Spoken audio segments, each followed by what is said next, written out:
Здравствуйте! Hello!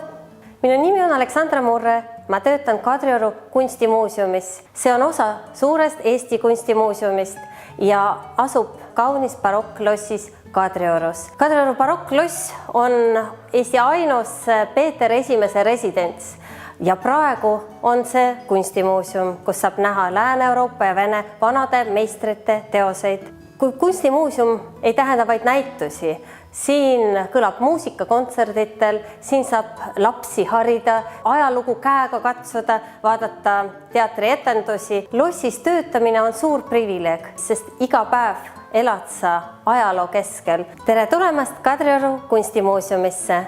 Добро пожаловать в Kadriorski художественный музей. Welcome to the Kadriorg Art Museum.